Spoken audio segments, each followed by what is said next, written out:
අවබෝධයෙන්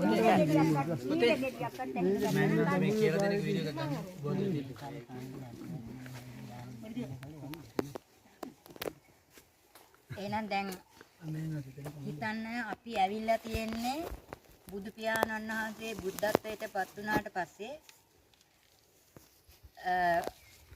ආරාමයක් හදලා දුන්නා බිම්බිසාර රජතුමා වේලු වනාරාමය. දැන් ඒකේ අවුරුදු 23ක් වැඩ වාසය කරලා උන්වහන්සේ ඒ ඉන්න කාලෙදී අනේ පිටුතුමා එතෙන්දි බණ අහලා සෝවාන් ඵලයටපත් වුණා. ඊට පස්සේ අනේ පිටුතුමා මෙන්න මේක ජේත කියන කුමාරයාට ආයිති ඉඩම. ජේත කියන්නේ නා උයනක් මේක. ඒ නා උයනට සල්ලි දීලා අරගෙන ඒ අනේ පිටුතුමා දැන් සෝවාන් ඵලයටපත් වෙලා ඉන්න නිසා දැන් දන්නවා සංදේශනාව. සංදේශනාව දන්න නිසා ඒ මතක් කිරීම සඳහාත් අනිත් අයට මතක් කර ගැනීම සඳහාත් අර පල්ලෙහැම තියෙන වටරවුම ඉස්සෙල්ලම හදපු රවුම තමයි සංවට්ටය කියන්නේ. ඒ කියන්නේ මේ ප්‍රත්‍යඥ පුද්ගලයා සං කියන්නේ රාගය, දේශය, මෝහය එකතු කිරීම.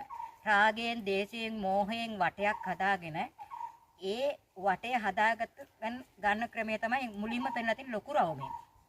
ඊළඟට දෙවෙනි රවුම පෙන්නුව පරිවට්ටයක්. ඒ කියන්නේ රාග, දේශ, මෝහයෙන් හදාගත්ත වටය තුල අතරමං වෙලා ඉන්නවා.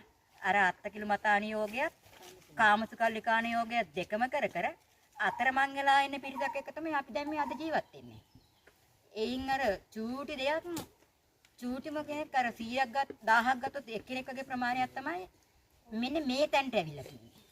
අර පරිවට්ටයෙන් නිදහස් වෙලා දැන් විවට්ටය කියන තැනට ඇවිල්ලා තියෙන්නේ 1000ක් ගත්තොත් එක්කෙනෙක් විතරයි.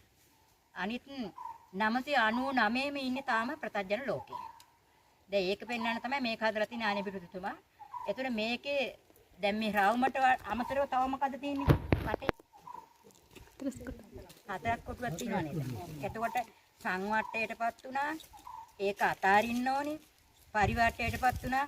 කාමසුකල්ලිකාණ යෝගේ ඒ කියන්නේ කම්සප විදිමින් හිටන එකත් ඒ කියන්නේ අත්තකිලමතාන යෝගය කියන්නේ ওই සිල්ලතක් රකිනා ඉන්නවනේ. හැමදාම සිල්ලත රැකගෙන බෝධි පූජා තියතියා පිරිච්චිය තියා අරක මේක කර ඉන්න ඕකත් අතාරින්න. ඕකත් ඇතෑරියත් පහේ තමයි පරිවට්ටයෙන් වෙනස් වෙන්න පුළුවන්. එතකොට තමයි මෙතෙන්ට එන්නේ විවට්ටය. විවට්ටේ ඥානය ආවට පස්සේ මෙන්න මේ හතර කොනේ තියෙන්නේ මොකද්ද? චතු අරිය සත්‍ය අවබෝධ වීම. අර වට දෙකෙන්ම වෙන් වුණාට පස්සේ විවට්ටයට ආවට පස්සේ වටේ වෙන් වුණාට පස්සේ පළවෙනි වතාවට සෝවාන් ඵලයටපත් වෙලා චතුරාර්ය සත්‍ය ධර්මයේ පළවෙනි වතාව